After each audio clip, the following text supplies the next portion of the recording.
Om Sri Sai Ram, Sri Sathya Sai Kalpadruma, Ashtotram 93. Om Sri Sai Dhwamsine Namaha. Salutations to Sri Sai, who destroys our karmas to give us liberation from retribution in this life. Swami always lays emphasis on the fact that each one must fulfill his duty without expecting any rewards. One has to always suffer the consequences of good and bad karma collected over past births. Swami says that the Tyaga Rupa karma, sacrifice, destroys the bondage of karma and frees us. This story dates back to the year 1935. There lived a couple in a village called Kikkeri in Mandya district of Karnataka who were ardent devotees of Shirdi Sainath. They had one son. When this boy was about 12 to 13 years of age, both husband and wife passed away and the boy was orphaned. Since there was no one to look after him, he left home and joined a group of wandering sadhu bairagis. He visited many places of pilgrimage along with them.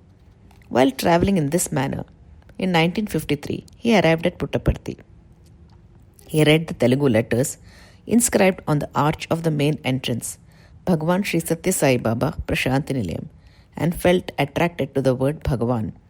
Her thought crossed in his mind that he should test the power of this Bhagavan. Having spent a lot of time with sadhus, he was now familiar with Tantric Vidya, but instead of progressing on the spiritual path, he had developed many vices in the company of the sadhus. The name of this young man was Sri B. Halagappa, and this was his first darshan of Bhagavan Baba. A few years after his first visit to Puttaparthi, Halagappa journeyed to the ashram of Swami Shivananda at Rishikesh. He met Swami Shraddhananda and spent some time in the ashram. During his stay, he heard about Sri Sathya Sai and his visit to Rishikesh. Swami Shraddhananda told him, "Your future can become happy only with the blessings of Bhagavan Sri Sathya Sai Baba." Halagappa stayed at Rishikesh until Swami Shraddhananda attained Samadhi. Then he travelled southward and went to Puttaparthi. Once again, he took Bhagavan Baba's darshan, but he felt that Baba completely ignored him. This was a new experience for him, as he felt that sadhus and sannyasis always attracted people and got attention. He went back confused and unsure. A few days later, when he heard that Swami was at Whitefield, he went there. This time, Swami did not disappoint him. Along with darshan, Swami also blessed him with sambhashan. Baba told him, instead of wandering aimlessly, go and find a job. Halagappa obeyed Swami's directive and found a job as a labourer in the sugar factory at Pandavpura. He started attending bhajan at a devotee's house in Mysore. Then one day, suddenly he lost his job. After that, an intense desire to visit Puttaparthi arose in him and he left for the ashram. When he reached the railway crossing at Penukonda, he heard Swami calling out to him from a car which was waiting at the railway crossing. Halagappa was overjoyed. As he reached the car, Swami told him, "Go back home. Your job is now permanent." Saying so, Swami placed a 20 rupee note in his hand. Halagappa was ecstatic. He spent every rupee from it on enjoyment and returned to Pandavpura. On reaching home, he was told his job was now permanent at a daily wage of rupees 2.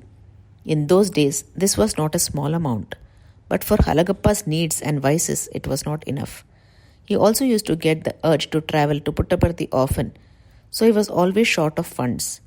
By and by, taking advantage of the crowds at Puttaparthi, he started stealing there. Once, when he had gone for Swami's darshan, Halagappa overstayed. The money was over, but he had a remedy for that. He stole a devotee's suitcase and hid it near the banyan tree on the hillside. The devotee made a big hue and cry about his suitcase being stolen. So Swami assured him, saying, "Your suitcase will be returned to you." Halagappa was standing among the devotees who were waiting for Swami's darshan. Sri Kasturi came to him and told him, "Go inside. Swami is waiting for you." When Halagappa went to Baba, he rebuked him harshly with strong words and told him to return the suitcase to the devotee. As Swami manifested Vibhuti for him, Halagappa thought that Swami would also give him some money. But this time he did not do so. As he came out, Sri Kasturi gave him enough money for the railway fare to travel back home. Halagappa returned, but his troubles worsened. He got married, and the expenses mounted. He could not go for Swami's darshan as and when he wanted. He had no option but to worship Swami's photograph at home and cry silently in his heart. Finally, after a long span of time, he went to Puttaparthi for Guru Purnima in 1963. On reaching there, he heard that Swami had suffered a paralytic stroke. Sri Kasturi told him, Swami has taken somebody's illness upon himself. When Halagappa saw Swami, he wondered to himself, can one who is God be in such a condition? Just then, Swami asked for some water to drink. He drank a sip and sprinkled some with his right hand on the affected parts of his body, and in a moment, he was back to normal and stood up. He even started giving his divine discourse. He spoke elaborately on the three Sai incarnations. This incident had a deep impact on Halagappa's mind. He thought to himself, if Swami is really God, tomorrow he will give me Pada Namaskar and blessing, and then I will give up all my vices. The next day, Halagappa's thought translated into reality. Happily, he went back to his village. But now, he was a completely transformed man. In a few days, Vibhuti started falling from Swami's photograph in his house, and Amrit started oozing non-stop from a ring and a pendant of Swami's. Halagappa's home turned into a pilgrim center for devotees.